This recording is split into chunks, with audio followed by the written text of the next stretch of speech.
أعوذ بالله من الشيطان الرجيم بسم الله الرحمن الرحيم 12. Sure Yusuf Mekke'de nazil bo'lgan 111 oyat. Nayt şefqatlik, mehriban Allah'ın ismi bilen başlayman. Alif Lam Ra. Bu ro'shan kitobning oyatlaridir. Shubhisizki, sizlarni tushunsin deb uni arabcha Qur'on qilib nazil qildik. Bu Qur'onni sana vahiy qilish orqali eng chiroyli qissani sana bayon qilib beramiz. Buningdan burun bu qissadan haqiqatan bexabar edim. O'z vaqtida Yusuf o'z otasiga: "Ey ota, men haqiqatan tushimda 11 yulduzning va oy bilan kunning menga sajda qilganligini ko'rdim" dedi. Otasi: "Ey o'g'lim, tushingni qarindoshlaringga aytmagan, sana suiqasd qilsanmisan? Shayton insonga haqiqatan oshkora dushmandir" dedi. Shuningga yana sana ulug' tush ko'rsatganiga o'xshash Parvardigoring seni payg'ambarlikka tanlaydi. Sana tush ta'birini bildirdi. Ajdodlaring İbrahim, İshaqlarga ilgari Allah o'zining ulug' ne'matini berganidek, sana Yaqub avlodiga o'zining ulug' ne'matini berdi. Shubhisizki, Parvardigoring o'z marhamatiga kimning loyiq ekanligini obdan bilguchidir, hikmat bilan ish qilguvchidir. Yusufning va qarindoshlarining qissasida so'rg'uvchilar uchun Allohning qudratini ko'rsatib beradigan haqiqatan nurg'un alomatlar bor. O'z vaqtida ular Yusuf va uning qarindoshi yana Bunyamin otamizga bizdinmi suyimlikdir, albuki biz kuchlik jamoadirmiz. Otamizning o ikkisini bizdan ortiq ko'rishi albatta ro'shan xatodir deyishdi. Ular Yusufni o'ltirib etinglar yoki uni yiroq bir chet joyga tashlab etinglar, shu chaqda otanglarning muhabbati sizlarga qoladi. Bu gunohdan keyin tavba qilib yaxshi odam bo'lib ketasizlar deyishdi. Ulardan biri so'z qilib: "Yusufni o'ltirmanglar. Agar uni otasidan yiroq qilmoqchi bo'lsanglar, uni quduqqa tashlab etinglar, uni yo'ldan o'tgan karvon elib olsin" dedi. Ular aytdi: "Ey otamiz, nimishqa Yusuf to'g'risida bizga ishonmaysan? Albuki biz uningga haqiqatan yaxshi niyatdamiz. Ati uni bizga qo'shib qo'ygan. Yeb ichib, o'ynab kulib kirsin. Uni biz cho'qim yaxshi muhofazat qilamiz. Yaqub, uni ya'ni Yusufni ib ketsanglar, rastilla xotirjam bo'lolmayman. Sizlar g'aflat qilib, uni bo'ri yeb qo'yishdan ansirayman" dedi. Ular: "Biz kuchlik bir jamoat turug'liq, uni bo'riga yegizib qo'ysak, o'chaqda biz albatta ziyon tortquchilardan bo'lamiz" dedi. Ular Yusufni ilib chiqib ketgan va uni quduqqa tashlashni birdek qaror qilishgan chaqda biz Yusufga kelgusida ularga bu ishni sening Yusuf ekanligingni ular uqmaydigan paytda xabar berasan deb vahiy qildik. Ular kechda otasining oldiga yig'lab kelishdi. Ular: "Ey otamiz, Yusufni narsalarimizning yinda qo'yib yugurishga ketib qopdiq. Uni bo'ri yeb ketibdi. Rost gap qilsaqmi sen bizga ishonmaysan" deyishdi. Ular Yusufning ko'ngligini yolg'ondan qonga bo'yab ib kelishgan edi. Yaqub: "Bu ishni nafsinglar sizlarga chiroyli ko'rsatib qilg'izibdi. Men faqat chiroyli tasavvur qilaman. Sizlarning mushu yolg'on so'zinglarni ko'tirishimga Alloh madadkordir" dedi. Bu yerdan bir karvon o'tdi. Ular suvchisini suv elib kelishga yevatdi. U suvg'isini quduqqa tashildi va xushxabar, "Mana bir o'g'il bola" dedi. Ular uni tijorat meli sifatida maxfiy tutishdi. Ularning qilmishlarini Alloh bilib turg'uchidir. Ular Yusufni sanoqliq bir qancha tangaga arzon bahoda sotibdi. Chunki ular Yusufga qiziqmagan edi. Uni sotib olgan Misrlik odam ayoliga: "Uni yaxshi kutgan, bizga asqatar yoki bola qilib olamiz" dedi. Shuningdek, ya'ni Yusufni quduqdan qutqizganimizdek, Yusufni Misr zaminiga yerlashtirdik. Uning tush ta'birini o'rgatdik. Alloh xohlagan ishni amalga oshirishga qodirdir, lekin insonlarning to'lisi buni uqmaydi. Yusuf qironiga yetganda uningga hikmat bilan ilm ato qildik. Yaxshi ish qiluvchilarni shundoq mukofotlaymiz. Yusuf turayotgan uydagi ayol, ya'ni Zulayxa Yusufdan o'zi bilan munosabat o'tkazishni talab qildi. U ishlarni taqib etib, "Beri kel" dedi. Yusuf: "Alloh panoh bersin. U ya'ni ering haqiqatan mening xo'jayinimdir. U meni yaxshi kutdi. O'ziga zulm qiluvchilar haqiqatan nijot topolmaydi" dedi. U ya'ni Zulayxa Yusufga yaqinchilik qilishga bel bog'ladi. Parvardigorining ro'shan dalilini ko'rmagan bo'lsa, Yusufmi uningga moyil bo'lgan bo'ladi. Biz Yusufni gunohdan va sat ishdan ana shundoq saqladik. Shubhisizki Yusuf bizning sodiq bandilarimizdan edi. Ularning har ikkisi Yusuf chiqib ketish uchun, Zulayxa uni qaytarib kelish uchun ishga qarab yugurishdi. Bu chaqda u yana Zulayxa Yusufning ko'ngligini orqasidan tortib yirtibdi. Ishik oldida uning yana Zulayxaning eri bilan do'qirishib qilishdi. U yana Zulayxa, sening ahliyingni dafsanda qilmoqchi bo'lgan odamni faqat zindonga tashlash va qattiq qiynash bilan jazolash kerak dedi. Yusuf, u yana Zulayxa mendan munosabat o'tkazishni talab qildi dedi. U yana Zulayxaning oilasidagilardan birisi guvohlik berib, Yusufning ko'ngligi oldidan yirtilgan bo'lsa, uning yana Zulayxaning so'zi rost, Yusufning so'zi yolg'on. Yusufning ko'ngligi orqasidan yirtilgan bo'lsa, u yana Zulayxaning so'zi yolg'on, Yusufning so'zi rost dedi. U yana Zulayxaning eri Yusufning ko'ngligining orqasidan yirtilganligini ko'rib, "Ey ayollar jamoasi, bu cho'qim sizlarning hilanglardir, sizlarning hilanglar haqiqatan cho'ngdir" dedi. Yana aytdi, "Yusuf, buni so'zlab yurmagin. Ayolim, sen o'z gunohingga kechirim so'ragan, sen haqiqatan xatolashding. Shahardagi ba'zi ayollar Azizning xotini qulig'i kuyib qilib, uning bilan munosabat o'tkazishni talab qildi. Biz uni albatta oshkora ozg'un deb qaraymiz" deyishdi. U yana Zulayxa ularning gap so'zlarini anglab, ularga mehmondorchilikka chaqirib odam avatdi. Ularga yo'lindigan takki yostiqlarni tayyorladi. Ularning har biriga birdan pichoq berdi. Zulayxa Yusufga sen chiqib ular bilan ko'rishgin dedi. Ular Yusufni ko'rib hang-tang bo'lib qolishdi va o'zlarining qo'llarini kesib olishdi. Ular bundoq chiroyli insonni yaratgan Alloh pokdir, bu odam zot emas, faqat bir esil farishtadir deyishdi. U yana Zulayxa, mana bu sizlar uning uchun meni ayblagan heliqi odam. Men uningdan munosabat o'tkazishni talab qildim, lekin u o'zini chin saqladi. Agar u yanala buyruqimni qilmasa, cho'qim zindonga tashlanadi, cho'qim qor odam bo'lib qoladi dedi. Yusuf, ey Parvardigorim, menga ular o'ndigan narsadan zindon suyimlikdir. Agar ularning hilisini mendan dafi qilmasang, insonchilikda ularga moyil bo'lib, nadonlardan bo'lib qolaman dedi. Parvardigori uning duosini ijobat qilib, ularning hilisini Yusufdan dafi qildi.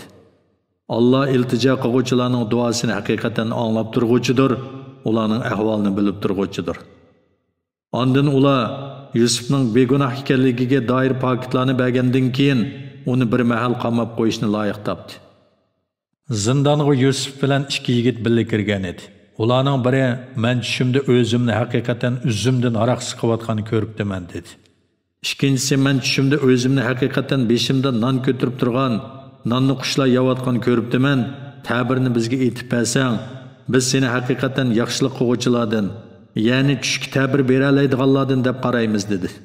Yusuf aytdi, "Ikkinglarga sirtdan tamoq kirishdan burun uning nima ekanligini sizlarga aytib bera olayman. Bu Parvardigorim menga bildirgan narsalardandir.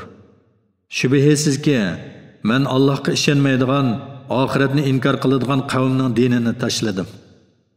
Men ajdodlarim Ibrohim, Ishoq, Yaqublarning diniga ergashdim. Hech qanday narsani Allohga sherik keltirish bizga loyiq emas. Bu Allohning bizga va insonlarga qilgan marhamatidir. Lekin insonlarning to'lisi shukr qilmaydi. Turmudosh og'inalar, tarqoq, ko'p ma'budlar yaxshimi yoki qudratli bir Alloh yaxshimi? Sizlarning Allohni qo'yib ibodat qilayotganinglar faqat sizlar o'zinglar va ota-bobonglar otib olgan butlarning va g'ayrining nomlaridan iborat. Allah Allahning sheriki bo'lishi to'g'risida hech qanday dalil tushirgani yo'q. Ibodat va din bazasida barcha hukmlar faqat Allohga mansub. O sizlarni faqat o'zgaga ibodat qilishga buyurgan. Bu to'g'ri dindir, lekin kishilarning to'lisi buni bilmaydi. Turmudosh og'inalar, sizlarning biringlar zindondan chiqib, xo'jayiniga aroq qo'yib berdi. Yana soqiylik vazifasini o'taydi. Yana biringlar darg'a esiladi, kallasini qushlar yeydi. Sizlar so'ragan ishlar hukm qilinib bo'ldi. Yusuf ularning ichidagi o'zining qutulishiga ishongan birsiga, ya'ni soqiyga, meni xo'jayiningning oldida eslab qo'ygan degan edi. Xo'jayinining oldida Yusufni eslab qo'yishni shayton uningga untuldirdi. Shuning bilan Yusuf zindonda bir necha yil yetib qoldi. Podshoh aytdi: "Men haqiqatan tushimda 7 o'ruq kalaning 7 semiz kalani yeb ketganligini va 7 yeshil bashaq bilan 7 quruq bashaqni ko'ribdiman." Ey olijanoblar, agar sizlar tush ta'birini bilsanglar, bu tushimga ta'bir berib beqinglar. Ular aytdi: "Bu bir qalaymuqan tushgan. Biz bunda qalaymuqan tushga ta'bir berishni uqmaymiz." Heliqi ikkisidan turmadan qutulgan va uzoq muddatdan keyin Yusufni aslagan kishi: "Men sizlarga bu tushning ta'birini aytib bera olmayman. Meni Yusufning yeniga avatinglar" dedi. Ey rostchil Yusuf, 7 o'riq kalini 7 semiz kalini yeb ketganligini, 7 yeshil bashaq bilan 7 quruq bashaqni ko'rib tushigan tushning ta'birini bizga aytib bersang, men uni kishilarga, ya'ni podshohga va uning davlat arboblariga xabar qilsam, ular sening fazilingni, bilimingni bilsin dedi. Yusuf aytdi: 7 yil uzildirmay teriqchilik qilinglar. Olgan o'singlardan yeyish uchun ozg'inisini xoman tepgandan tashqari, qolganini meti tushib ketmaslik uchun boshqa bilan qo'yinglar. Shuningdan keyin qahatchilik bo'ladigan 7 yil keladi. Bu yillarda ilgari to'plab olgan ochlig'inglardan urg'uliq uchun saqlab qo'yiladigan ozg'inisidan boshqa hammasini yeb tugatsizlar. Shuningdan keyin mo'lchilik yillar keladi. Uningda ho'l yig'in ko'p bo'ladi. Kishilar mevalardan turli ichimliklarni siqib chiqaradi. Saqi podshohga berib Yusufning uning tushiga bergan ta'birini aytgandan keyin podshoh uni oldimga olib kelinglar dedi. Podshohning elchisi Yusufning oldiga borganda Yusuf elchiga xo'jayinimga qaytib berib uningdan yilqi qo'llarini kesib olgan xotinlarning ishini bilamda so'rab baqqan. Shubhisizki mening parvardigorim ularning hilisini obdan biladi dedi. Podshoh yilqi xotinlarni yig'ib va o'zining xotinini chaqirib, sizlar Yusufdan munosabat o'tkazishni talab qilganinglarda haqiqiy ahvolinglar qandoq bo'lgan dedi. Ular Alloh paktur Yusufda ozroqmi gunoh bor deb bilmaymiz dedi. Azning xotini hamda haqiqiy ahvol oydinlashdi. Men uning bilan munosabat o'tkazishni talab qilgan edim. Yusuf haqiqatan rostchillardan edi dedi. Yusuf aytdi: "Bu yani podshohning elchisini qaytirib etganligim, aziz yo'q chog'da xotiniga xiyonat qilmaganligimni va xoinlarning hilisini Allohning muvaffaqiyatga erishtirmaydiganligini bilib qilishi uchundir. Men o'zimni oqlamayman. Nafsi degan narsa haqiqatan yomon ishlarga ko'p buyuradi. Parvardigorim rahmat qilib saqlagan odam buningdan mustasno. Mening parvardigorim haqiqatan mag'firat qiluvchidir, nihoyat mehribondir. Podshoh Yusufni oldimga olib kelinglar, uni o'zimning xos odamim qilaman dedi. Yusuf uning bilan so'zlashayotganda, "O sen bugun bizning oldimizda haqiqatan martabalik, ishonchlik odamsan" dedi. Yusuf meni Misr zaminining xazinalarini boshqarishga qo'ygan, men haqiqatan uni boshqarish yo'llarini biladigan, obdan saqlay oladigan odamman dedi. Biz Yusufni Misr zaminida qolgan joyda turadigan, mamlakatni qolgancha tasarruf qiladigan qilib yerlashtirdik. Qolgan bandalarimizni rahmatimizga erishtiramiz. Yaxshi ish qiluvchilarning ajrini bekor qilib etmaymiz. Iymon etgan va taqvodorlik qilganlarga oxiratning savobi albatta bu dunyoning ne'matlaridan ortiqdir. Yusufning qarindoshlari kelib, Yusufning qishig'iga kirdi. Yusuf ularni tanidi. Ular bo'lsa Yusufni tanimadi. Yusuf ularga ehtiyojli oshliqni tayyorlab bergandan keyin aytdi: "Sizlar mening oldimga oti bir ukanglarni, ya'ni Bunyaminni olib kelinglar. Mening oshliqni to'liq o'lchab berayotganligimni va nihoyatda mehmondo'st ekanligimni ko'rmadinglarmi? Agar uni mening oldimga olib kelmasanglar, sizlarga beradigan oshliqim yo'q, mening yenimga yaqin yo'lamanglar." Ular biz uni otasidan so'rab, sening oldinga olib kelishga tirishimiz, biz cho'qim shunday qilamiz dedi. Yusuf xizmatchilariga ularning bizdan oshliq setib olgan mol-mulklarini yuk taqalarining orasiga sepib qo'yinglar. Ular oilasiga qaytib borganda uni tunib qaytib kelishi mumkin dedi. Ular otasining oldiga qaytib borganida: "Ey otamiz, Misrning xazinadori bizga qayta oshliq bermas bo'ldi. Hukmimizni biz bilan birga avatgan. Shunda qilsang oshliq ola olamiz. Uni biz cho'qim obdan muhofazat qilamiz" dedi. Yaqub ularga aytdi: "Onun to'g'risida ilgari sizlarga uning qarindishi, ya'ni Yusuf to'g'risida ishonganimdek ishonamdim. Men sizlarga va sizlarning uni saqlashinglarga ishonmayman. Alloh yaxshi saqlag'uchidir, hammadan mehribondir." Ular yuklarini ochganda, ochliq setib olgan mol-mulklarining o'zlariga qaytirib berilganligini ko'rdi. Ular: "Otamiz, biz buningdan ortiq yana nima talab qilamiz? Bu mol-mulklarimiz bizga qaytirib berilibdi. pukimizni elib yana borsak, oilamizga ochliq olib kelamiz, pukimizni muhofazat qilamiz, bir to'ga ochliqni ortiq olamiz, bu yana bir to'ga ochliq podshoh uchun ozgina ochliqdir dedi. Yaqub aytdi: Bunyaminni qo'g'dashda hammanglar halok bo'lmasanglar, cho'qim menga qaytirib olib kelishga Allohning nomi bilan qasam qilib chin va'da bermagicha uni sizlar bilan billa avatmayman. Ular yana o'g'illari uningga qasam qilib chin va'da bergandan keyin Yaqub bizning aytgan so'zlarimizga Alloh guvohdir dedi. U yana: "Ey o'g'illarim, Misrga hammanglar bir darvozadan kirmay, boshqa darvozalardan kiringlar. Allohning hukmi oldida men sizlardan hech narsani deb qilolmayman. Hukm faqat Allohga xos. Allohga tavakkul qildim, tavakkul qilguvchilar Allohga tavakkul qilsin" dedi. Ular otasining buyrug'i bo'yicha boshqa darvozalardan kirganida, bu Allohning hukmi oldida ular uchun hech narsaga dal bo'lmadi. Bu faqat Yaqubning ko'nglidagi umidini ifodaladi xolos. Biz Yaqubga vahiy orqali bildirgan edik. Shunga u keng ilm egasidir, lekin kishilarning to'lisi bilmaydi. Ular yana Yaqubning bolalari Yusufning oldiga kirganda Yusuf ukasini quchoqladi va men haqiqatan sening qarindishing bo'laman. Ularning bizga qilgan ishlaridan qayg'urmagan dedi. Yusuf ularni ehtiyojli ochliq bilan ta'minlagandan keyin qadahni ukasining yuk ichiga sep qo'ydi. Ondan bir jakochi chiqib: "Ey karvonlar, sizlar cho'qim o'g'ri ekansizlar" deb tovladi. Karvondagilar ularga qarab: "Nemanglarni yo'qitib qo'ydinglar" dedi. Ular podshohning tamg'isi besilgan qadahni yo'qitib qo'ydik. Uni tepib kelgan kishiga mukofot uchun bir to'ga ochliq beriladi. Men buningga kepil dedi. Ular Allohning nomi bilan qasamki, sizlar bilasizlar, biz bu yerga buzg'unchilik qilish uchun kelmadik, biz o'g'ri emasmiz dedi. Ular yana Yusufning xizmatchilari: "Sizlarning shariatinglarda o'g'rining jazosi nima? Agar qadah yukinglardan chiqib qilib, yolg'onchi bo'lib qolsanglar-chi" dedi. Ular uning jazosi yukidan qadah tepilgan odamni qul qilish. Zolimlarga biz shundoq jazo beramiz dedi. Ular Yusufning ukasining yukini oqtirishdan ilgari ularning yukini oqtirishga boshladi. Ondan Yusufning ukasining yukidan qadahni tepib chiqdi. Biz Yusufga mushu tadbirni ko'rsatdik. Misr podshohining qonuni bo'yicha Yusuf ukasini elib qololmaydi. Lekin Alloh uning shunday qilishini xohladi. Biz xohlagan odamni Yusufni ko'targandek yuqori darajaga ko'taramiz. Har bir bilimdor ustida uningdanmi bilimdor zot bor. Ular agar u o'g'irlik qilgan bo'lsa, uning qarindishimi, ya'ni Yusufmi ilgari o'g'irlik qilgan deyishdi.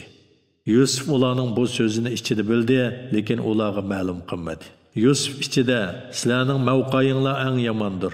Sizlarning Yusuf va uning ukasi to'g'risida qilgan so'zinglarning yolg'onligini Alloh obdan biladi" dedi. Ular: "Ey oliyjanob zot, uningdan ayrilmaydigan bir qiyratisi bor. Onun o'rniga bizning birimizni ep qolgan, biz seni haqiqatan yaxshilik qiluvchilardan hisoblaymiz" dedi. Yusuf: "Alloh saqlasin. Narsimizni kimning yukidan topgan bo'lsak, shuni ep qolamiz. Bo'lmasa biz cho'qim zolimlardan bo'lib qolamiz" dedi. Ular Bunyaminning o'rniga o'z orasidan birisini ep qilishga, Yusufning ma'qul bo'lishidan umidsizlangandan keyin chatrak yerga berib maxfiy maslahatlashdi. Ularning cho'ngi aytdi: "Atanglarning sizlardan qasam qildirib va'da olganligini va ilgari Yusuf to'g'risidagi xatolig'inglarni bilamsizlar? Otam menga ruxsat qilmaguncha yoki Alloh men uchun hukm chiqarmaguncha bu yerdan hargiz ayrilmayman. Alloh eng odil hukm chiqaruvchidir. Sizlar qaytib ketib atanglar bilan ko'rishinglar. Ondan aytinglarki: ey otamiz, sening o'g'ling rostilla o'g'irlik qildi. Biz faqat bilgan narsamiz ustida guvohlik beryapmiz. Biz g'ayibni bilmaymiz. Ya'ni sana va'da bergan cheg'imizda uning o'g'irlik qiladiganligini bilmadik. Biz turgan shahardan va biz bilan birga mangan karvonlardan so'rab boqqan. Bizning so'zimiz cho'qim rost. Yaqub aytdi: "Undaq emas. Nafsinglar sizlarga bu ishni chiroyli ko'rsatdi. Men faqat chiroyliqcha savr qilaman. Ularning yana 3 o'g'limning hammasini menga darqamni qilib berishni Allohdan tilayman. Alloh haqiqatan mening holimni bilib turg'uchidir, hikmat bilan ish qilg'uchidir." Yaqub ulardan yuz o'rib, "Est Yusuf" dedi. Qayg'udan ko'p yig'lab ikki ko'zi oqarib ketdi. Yana ikki ko'zi ko'masib qoldi. U to'lib tashgan ochchig'ini ichiga yutgan edi. Ular Allohning nomi bilan qasamki, sen Yusufni yod etaverib, hasratdan halok bo'lishga tas qoladigan yoki halok bo'ladigan bo'lding dedi. Yaqub aytdi: "Men qayg'u hasratimni faqat Alloh qila aytaman. Allohning bildirishi bilan sizlar bilmaydigan narsalarni bilaman. Ey o'g'illarim, beringlar, Yusufni va uning ukisini izdanglar. Allohning rahmatidan noumid bo'lmanglar. Shubhisizki, faqat kofir qavmlar Allohning rahmatidan umidsizlanadi. Ular Yusufning qishig'i kirganida, "Ey oliyjanob zot, bizga va oilamizga ocharchilik yetdi. Oldinga nachar, o'tmas mollar bilan kelib qoldik. Bizga yetarlik ochlik bergan, bizga sadiqa qilgan. Alloh sadiqa qiluvchilarni haqiqatan mukofotlaydi" dedi. Yusuf, sizlar nodon vaqtinglarda Yusufga va uning ukisiga nimalar qilganliginglarni bilamsizlar dedi. Ular sen rastilla Yusufmi dedi. O men Yusuf, bu mening inim. Allah bizga marhamat qildi. Kimki haqiqatan taqvodorlik qiladi ekan, sabr qiladi ekan, yaxshi mukofotga erishadi. Chunki Allah yaxshi ish qiluvchilarning ajrini bekor qilib o'tmaydi dedi. Ular Allohning nomi bilan qasamki, Allah seni haqiqatan bizdan ortiq qilibdi, biz jazman xato qildik deyishdi. Yusuf aytdi: "Bugun sizlar ayblashga uchirmaysizlar. Allah sizlarni kechirsin.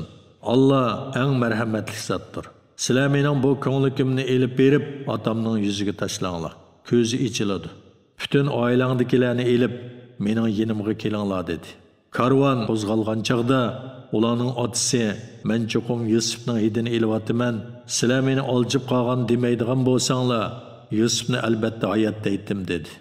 Ular yana Yaqubning davrlari va yenidagi kishilar Allohning nomi bilan qasamki, haqiqatan sen texi yanala burunqi qaymoqishing ekansan dedi. Xushxabarchi kelib ko'nglakni Yaqubning yuziga tashladi. Uning ko'zi ichildi. Yaqub, "Men sizlarga Allohning bildirishi bilan sizlar bilmaydigan narsalarni bilaman demaganmidim" dedi. Ular: "Ey otimiz, gunohlarimiz uchun bizga mag'firat tilagan. Biz haqiqatan xatolashdik" deyishdi. Yaqub: "Parvardigorimdan sizlarga mag'firat tilayman. Alloh gunohlarni haqiqatan mag'firat qiluvchidir, bandalarga mehribondir" dedi. Ular Yusufning oldiga kirganda, Yusuf ota-onasini quchoqladi va "Alloh xolisa Misrga omon eson kiringlar" dedi. Ota-onasini taxtida yenida o'ltirg'izdi. Ular shohlarga ta'zim qilish odati bo'yicha Yusufga sajda qildi. Ular: "Ey ota, mana bu kichik vaqtimda ko'rgan tushimning ta'biridir. O tushimni Parvardigorim haqiqatan rostga chiqardi. Parvardigorim meni zindondan chiqarish bilan, qarindoshlarim bilan mening oramni shayton buzgandan keyin sizlarni sahrodan bu yerga olib kelish bilan menga ihson qildi. Parvardigorim xolig'ini ishga oshirishga haqiqatan tadbirlikdir. O haqiqatan hammani bilguvchidir, hikmat bilan ish qilguvchidir. Parvardigorim menga haqiqatan podshohlik ato qilding. Tush ta'birini bildirding. Ey osmonlarni va zaminni o'rnaksiz yaratquvchi zot, dunyo va oxiratda mening egamsan.